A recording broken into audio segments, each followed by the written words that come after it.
Hello, everybody. It's Marci from wavesofcommunication.com. Welcome to another episode of the Language Facilitation Helpline podcast, and thank you for tuning in today. Every action you take to help the late talkers in your life is important. That the fastest results come when you enjoy the process of language facilitation. Welcome, everybody, to another Spotlight interview. My name is Marci Melzer from wavesofcommunication.com, and I have a very exciting interview today with Miriam Campbell, who is a speech-language pathologist. I'm just going to go flat out and call her an intuitive speech-language pathologist because she's also a social worker, a teacher, and now a consultant. And she helps teachers and therapists, but mostly parents, but actually by helping their teachers and therapists, which I love, develop social emotional skills, connection. Thanks, Marci. I appreciate it. And it's truly a privilege to be here. So that connection has always been what's been driving me and motivating me in my work and my life. And that was really something that when I was trying to figure out, like as a student, as a high schooler, and in college, what I wanted to do, I really wanted to help people with being able to develop the skills for connection. That was really how I started out in speech language pathology. And that's just true about everything, right? Yeah. You just were a connected communicator anyway. And obviously it makes sense that you went into the realm of speech pathology because that's what we do is we help people connect and communicate, talk to each other. So that makes sense. Yeah. And I really, very early on, like when I was working, I was doing the cognitive aspect of understanding how there's different levels of communication and the logistics behind it, and the understanding the hierarchies of the what type of cognitive support a child needs to be, or a person needs to be able to communicate and understand their environment. And what I quickly bumped into was, first of all, I'd be getting all the clients who also struggled with social skills and pragmatics and things like that. And I felt like I was a little bit like unprepared to support them with the holistic approach of their emotional world, and from like understanding the regulatory components and things like that. So I went back to school for social work and learned a lot about how to support them in those ways as well. And I really find when I usually I'm working with children and their families and thinking about them in terms of what cognitive needs they have and what language needs they have and what emotional needs they have. Being able to see them in that way really, I find, is, first of all, allows me to connect to them more easily. And also just like Marci's all about, like when you have that connection, there's the ease of communication, the ease of that, the connectivity just flows more naturally. And there's more flexibility in the way that we're able to communicate when it's about how to connect to the other and when it's about just trying to understand the other in the way that they're communicating. Oh my goodness. It is everything, right? It's everything that we talk about on Waves of Communication. It just gets me tingly because I'm so excited that you're out there also talking about this and helping people connect with their kids, because it really doesn't matter what you're teaching. You could be teaching math, you could be teaching English, you could be teaching how to fix a car. Right. You have to connect and understand your learners' perspective in order to teach them. And when you do, your teaching is so much more effective. They're learning, you're teaching, it's flowing, it's, the waves of communication. I love it. So I love also that you saw the limitations of in the speech therapy / cognitive / evidence-based world of making kids talk, like getting so many productions in a half an hour, or getting kids to say words in a certain way or fix their L sound or something like that. There was missing in that training the connection part. the part where you yourself as Miriam wanted to really connect. And I think that's what makes me also an intuitive speech pathologist, is I couldn't separate them. I wanted to connect with this human as a person. How otherwise, we're talking about communication here, right? How are you going to help them communicate their ideas if you don't understand them? Wow. And very often, like a student will come to me either with like previous goals, or like the parents will say like, well, I need them to work on XYZ. And what I really try and explore with them is what's going to help this child functionally be able to connect with others. So sometimes there is an articulation thing that needs to be addressed, because that is blocking them from being able to connect, because either they're being mocked in school or whether, but the focus is always back to how is this going to help us connection. And what I find is that actually really helps address issues that a lot of speech therapists are questioning now with the whole neurodiversity, accept the child as they are, like let them be, communicate differently. But when the focus is about the connection, then it's no longer about seeing somebody as smaller or less than because of their differences, but being able to connect to them. And that really goes for all of us. That goes for the client who's trying to think about, okay, so it really bugs my mom when I XYZ, and that is, no one's free from it. There isn't a, Right. there isn't this, the client isn't free from it, the parent isn't free from it, the teacher.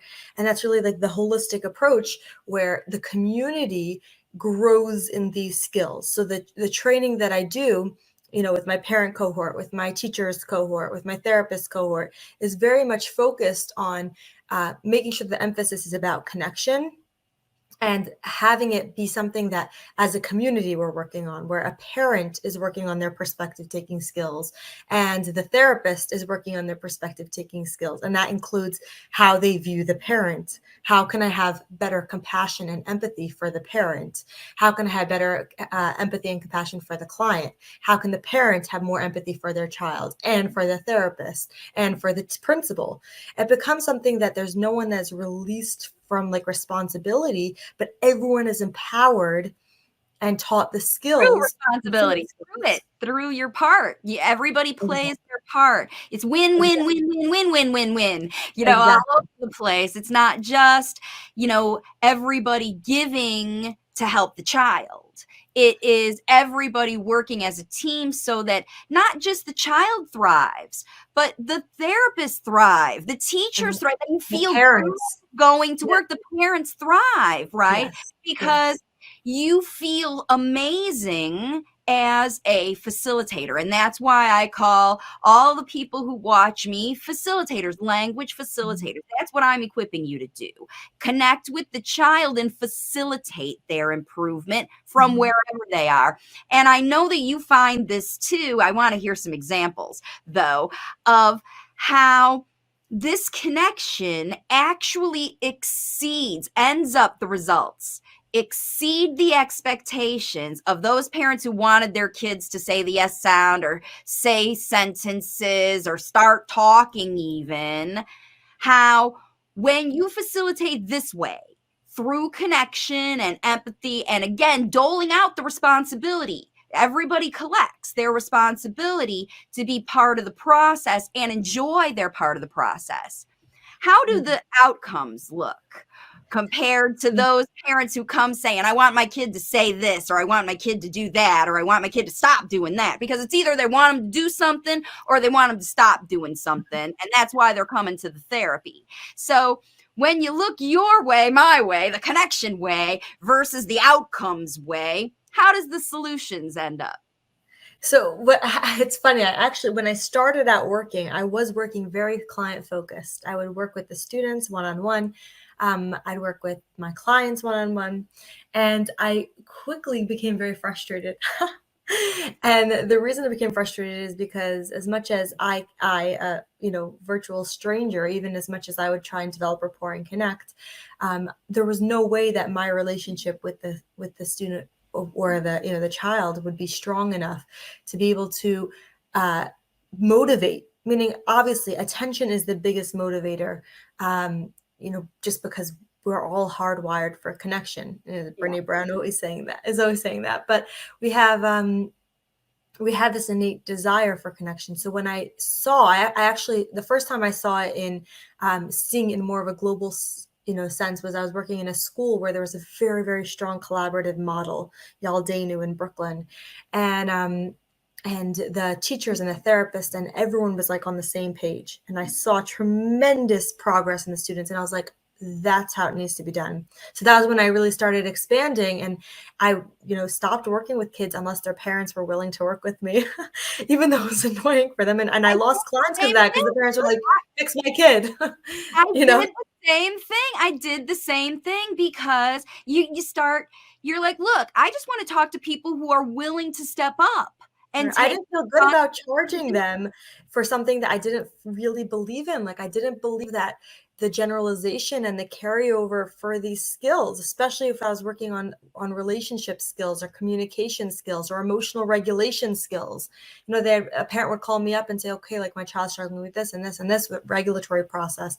I'd be working with them one-on-one. And yes, there's ways that you can like try and like help them, like, play in a competitive game where they lose and then they deal with the emotional regulatory Yeah, like component. as It's a contrived. yeah. It's contrived. And how much more empowering when my parents that I would train could go and step in, and they knew what to do, and they were empowered to know how to support their kids. And then Yeah. if the same approach, because sometimes in a place of dysregulation, when the child's in the middle of a tantrum, that's not really the place for problem solving, executive functioning, frontal lobe type of activity. No, There's no right, blood flow over there. they can't. It will fail if you try. Right. So then that's when like the teachers work would step in, because then I would teach the teachers, how do you put this into a social studies lesson? How do you put this into your math lesson? How do you put this Just into sort your of language arts lesson? pre-teach what Exactly. happens when you break down Exactly. and you can't handle. I love They're that. in class, they're regulated at that time. So this way they have the cognitive, the pre-teaching, the theories, the constructs. I call them skill constructs, that when I teach my therapists and my teachers and my parents, I teach them the skill constructs that they can apply anything to. So they could apply it to their math lesson. They can apply it to their when they're in the grocery store and their child's having a tantrum. They could apply it in their one-to-one therapy sessions, because they have this like sort of broad framework to learn how to process the challenges that they're addressing for Yeah. their sake of So connection. you are equipping them. That's what these skills are. We're not talking about cognitive skills, make your kids sit flashcards. We're talking about connection skills here. Yes. Yes. Skills to when you see tantrums, this is what you do, but also skills to create an environment where they don't need to exist. Because remember, they are communication of frustration that happens from environments that break down. That's where Yeah. meltdowns come from, is blockages and breakdown and communication. You don't understand me. I've had it. And the trick that I found, that I honestly, like, I didn't expect this. Like, this wasn't why I had gotten into the field, but one of the things that I've been, it keeps actually, it keeps surprising me, even though like I keep bumping into it. Like, so I should stop surprising me. But the things I'm hearing from the parents and the therapists are that they find that they have better tools in the middle of the night to be able to, for themselves, feel more regulated to support their child with their regulation, which to me, like, in hindsight, like, again, I don't know why I keep getting surprised. Like, I should have already figured it out. But, in hindsight, like, that makes sense. Like, if a person's working on and is internalizing these things in order to be able to teach them, then they're going to actually benefit themselves. But I'm hearing from parents, I was just talking to a parent about helping their child with like self and other, with like figuring out, and she's like, oh, I guess I have to work on that also. And like, and like that's something that I can develop, and I can, and that modeling for the child. And to me, more than even modeling the skill of having self and other, the capacity to grow and the desire to grow in our skills for connection is what's so empowering. Like, that they see parents and adults, their role models are actually people who are trying to grow. Like, what is a better lesson than you could teach your child? I don't Exactly, know. then you You grow. know? Well, yeah, and so I hear the same thing. My relationship with my spouse is better. My relationship with my job is better. We found the right house for us to live in. My world is falling together. I got a good job. Why is all that happening? Because you yourself are improving your ability to connect self and other with your little kid, with their teachers, with your boss, with your partner, everybody. And that's, I think, the secret, right? We don't often dig in Mhm. to our own lack of connection because it happens subconsciously. It's programmed into us. We get in, who knows how we get separated and all into our own selves, solving our own problems and dealing in our own minds, right? And when we learn how effective it is to share, right? And connect and find a way, you understand me, you're going to help me. Mhm. And the thing that I find again and again with this is, first of all, it's painful. Like the pain that, these are parents that you don't. There's no pain if there's no care. There's no pain if there's no love. Hmm. So parents that are in pain and either are dissociating from their kids, like they don't want to engage with their child. I was speaking to a parent a while back, and she was telling me how every time her child opens, um, the child opens their mouth, you feel like, just, oh my gosh, how long is this going to take? And just like, I can't.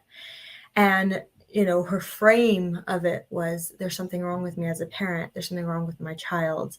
There's too much ego involved. And my problem is that I'm too egotistical.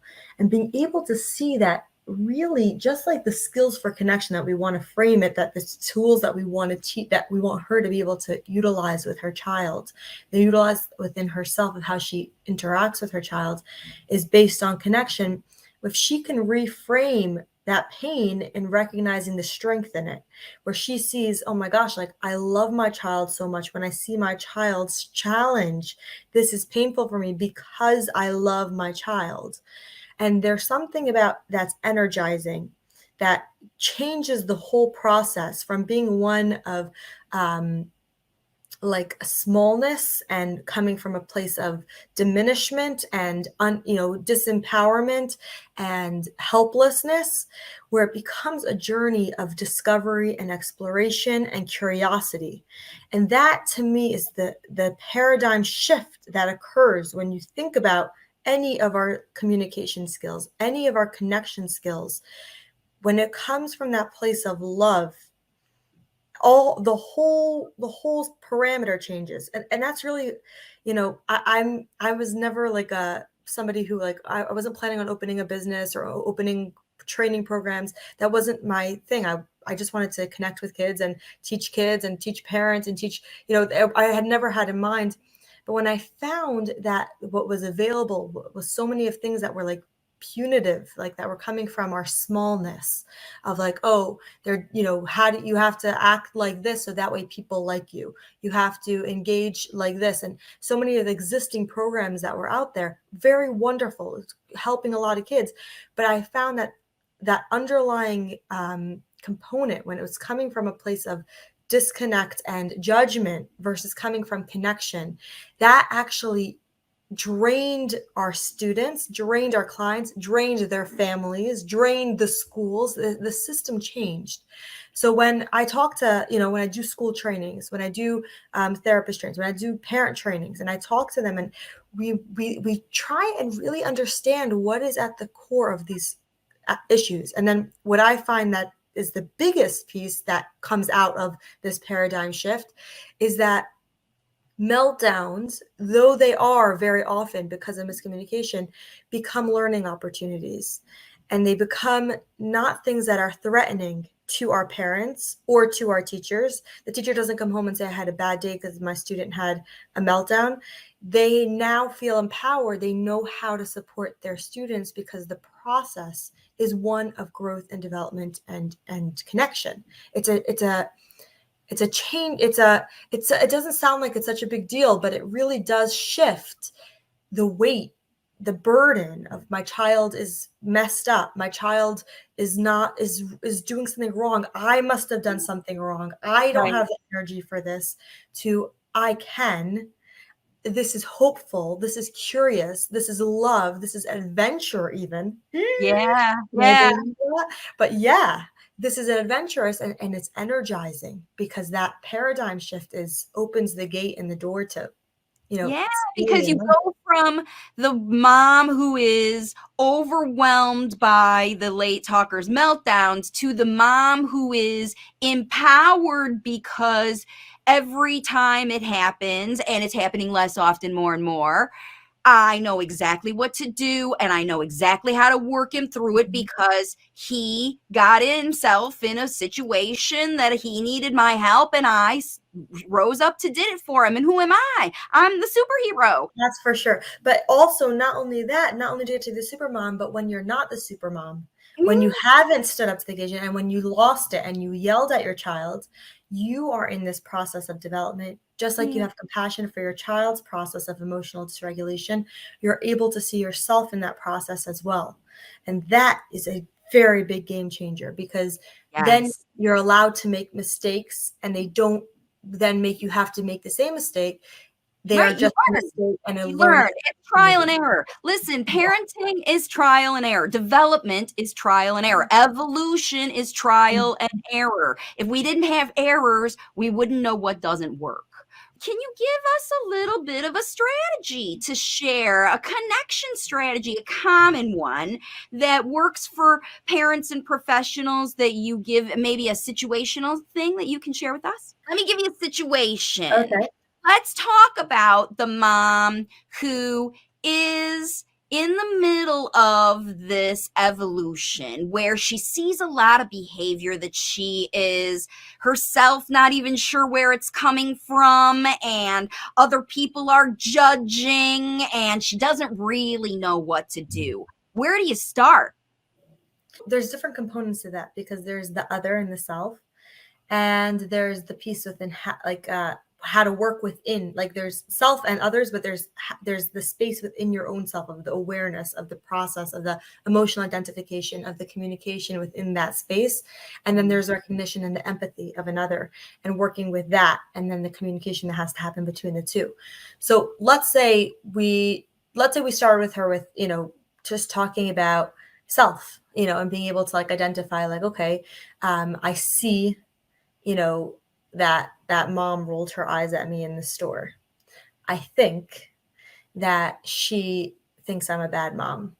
I'm feeling embarrassed. This is my I see, I think, I feel, I choose model. And I choose to take a deep breath. Okay. Now I took a deep breath. My body's in a different place. My emotions are in a different place, because I've now refueled, added oxygen to my frontal lobe. Now I can think more abstractly. I can think more productively. Okay, so now I'm in that place. Okay, I see that she rolled her eyes. I think she does not understand what's going on over here. I feel curious. Oh, she doesn't understand. Curious. It's a very different place than guilt or shame. I choose to say, oh, my child can't hear, doesn't have, struggles with hearing, or I choose to tell them it as a tantrum, or I choose to smile at her and have compassion that she is limited in her understanding of other people, whatever it is. Okay. Now, you have a myriad of ways that you can react to any situation, but it always starts with self and taking that responsibility of what is going on in my own self. And when we do that for ourselves, we actually are better equipped to support our child who's having that tantrum in the grocery store, and that mom who's watching. Because now I know, okay, I'm feeling embarrassed, I'm feeling pressured, and it's a process. Um, I was recently somewhere with my own child, my 3-year-old child, and there was somebody who was vomiting and vomiting and vomiting, and my child was very uncomfortable, kept on looking at this other, and I was thinking, oh my gosh, I don't want this person to be embarrassed that my child is staring at them. Now, if I take time to take care of my own concern, like my own thought process, sort of tune into what this self is experiencing. Like I'm scared they're going to be embarrassed that my child. Now I could stay there, or I can change my thought, or I can, pull my child away and be like, don't look, and rebuke my child. Or I can go to a place of, okay, my child's also concerned. Like, he's never seen this before. He doesn't know what to make of this. Maybe he's scared. Now, there's so much space, but if I don't take care of my own self and even the consciousness of my own self of what's going on, then I can't ever be there for my child or even the other person, because I'm reactive. Then I'm just going with whatever the first thought that came to my mind, my first feeling that came to my mind. Remember, it's I see, I think, I feel, I choose. That I'm stuck in that first place of self. There is no other. And I mean, there's no other for my child, and there's no other for this poor person who is vomiting. Okay. Now, this is one of the fundamental ways that we could start, because then we are involved in the process. So no longer is my child this strange beast that is melting down and is struggling, and what is wrong with my child, alienated, judgment, distance. This is something that I also struggle with as a parent, as a human being, as a person. Now, when I learn these skills, I can connect to myself, and now I can connect to my child. So before you can do this, and it's so amazing that you automatically, as soon as I came at you with, this is going on in my life, which what we hear from parents is, all right, we can see that this is what's going on in your life. Let's get back to what you can do about it. Yes. And what you can do about it is how you react. That's all you can do. It's all you can. And they'll tell, like, parents will ask me, and I say, I'm not finished with this development. I won't be till I'm dead, No, let's say, like, they, let's say a parent will say to me, my child's having a hard time with perspective taking, or my child is not learning how to share their toys, or my child is having meltdowns, or my child is bullying other kids, or my child is, making comments in the classroom, or my child sends out an inappropriate text to the class chat.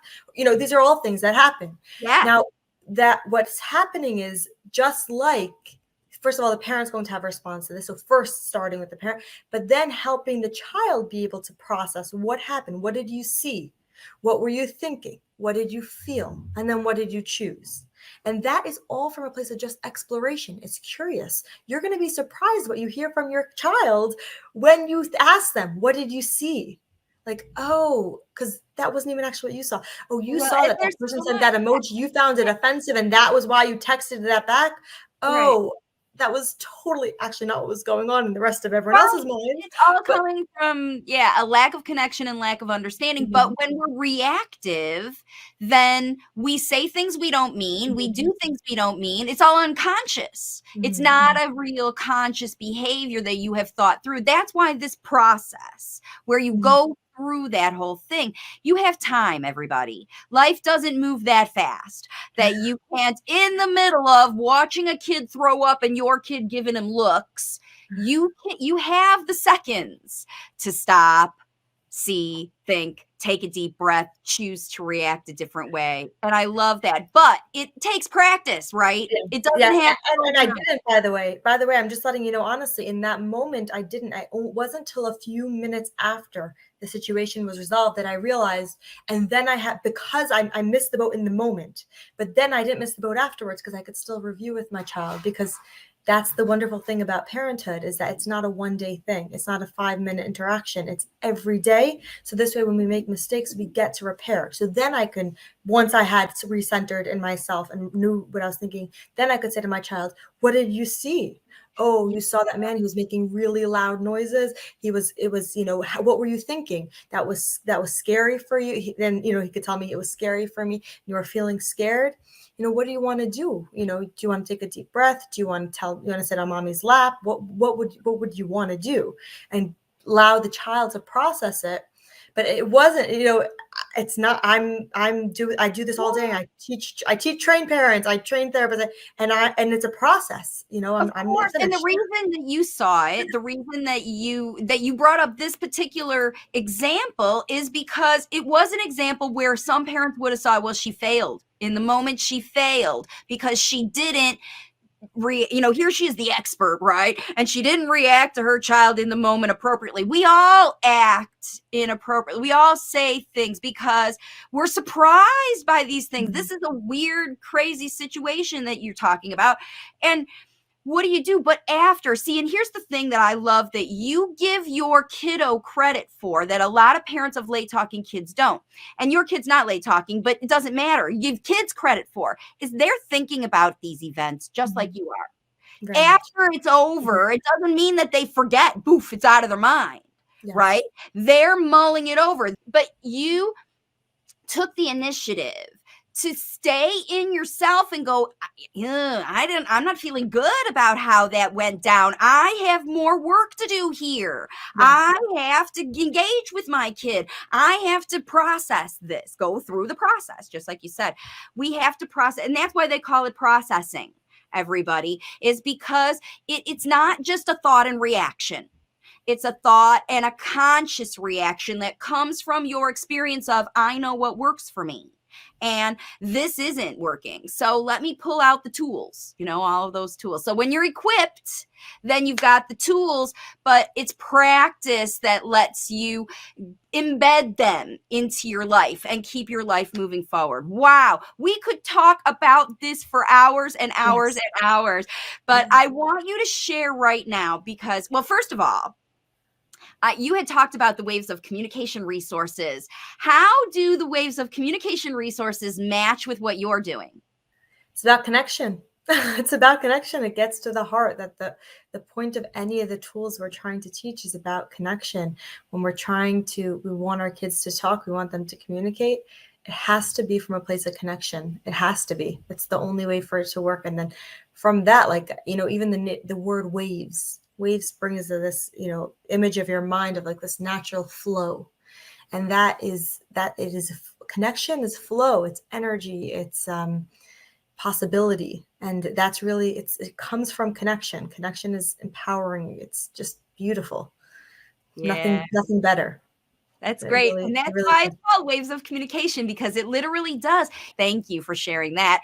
Now, tell us about yours. How can our parents access your resources? Or if you're a professional or a school, right, who you're looking to equip a team, because our speaker today knows that when a whole school is on the right path, every kid in the school does better. Yeah. And that's what we want. Like, you can do it from a micro in your own household to a macro in your whole school district if you want, working with these strategies. How do people access them? So I have a website, skillsforconnection.com. I actually have like a demo where people can just get a feel for the taste of what it looks like, what a construct is. And then understand okay, so this is the cognitive component, and we have parent cohorts where parents can either listen to the recordings or either live or in advance, and then either we'll do consultation with me or a therapist will do that, or I'll go do school trainings. Very often a parent will go to the cohort and they'll be like, well, I want my kid to be doing this all day long in their math lesson. So they'll get their school on board, or they'll sponsor a staff training for them to get the social emotional learning in the classroom. Skillsforconnection.com. Perfect.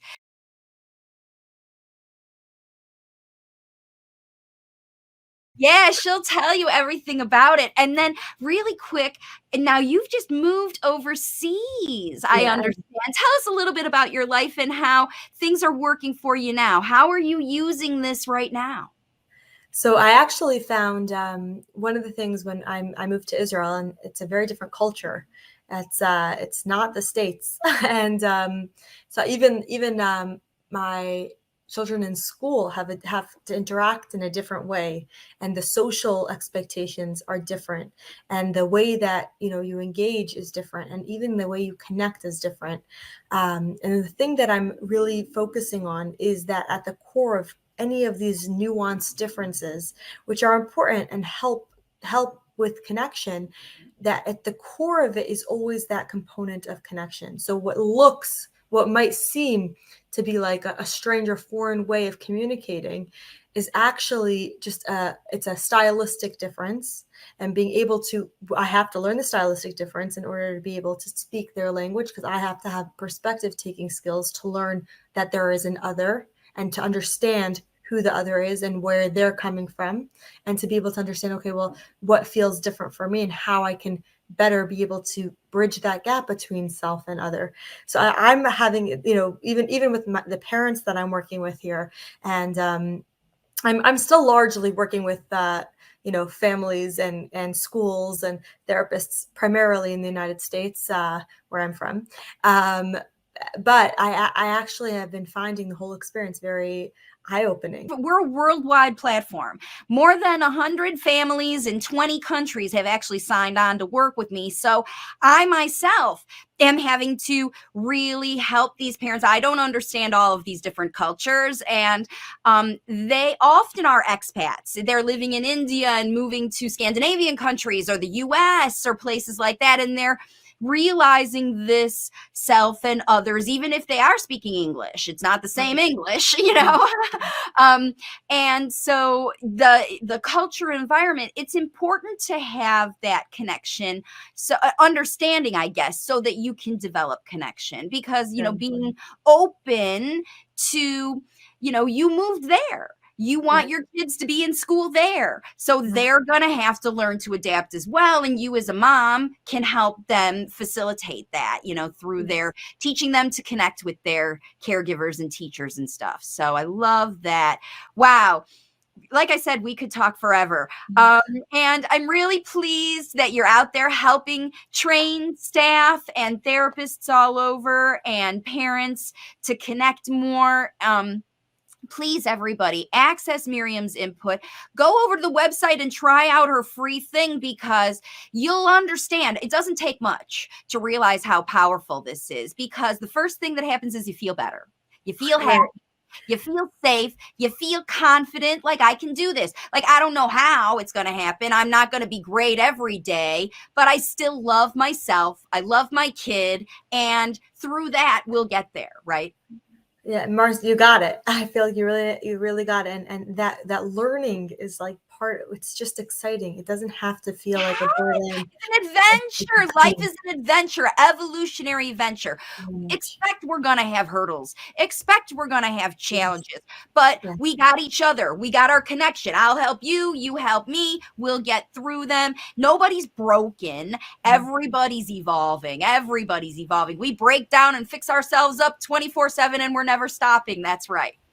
So very much. Thank you, Marci. Thank you so much for joining me. Everybody, check out these resources, and we'll see you all in the next one. Bye for now. Thanks for tuning in today. With a whole range of Waves of Communication resources, from free content to customized coaching, you now have access to everything you need to elevate spoken language to infinite success. You are welcome to get your journey started with my 11-week language facilitation journey to speech workbook. This tool is helping parents worldwide create nonstop language facilitation opportunities that elevate spoken language beyond even their own expectations. You can access this workbook and all of the language facilitation resources on my website, wavesofcommunication.com.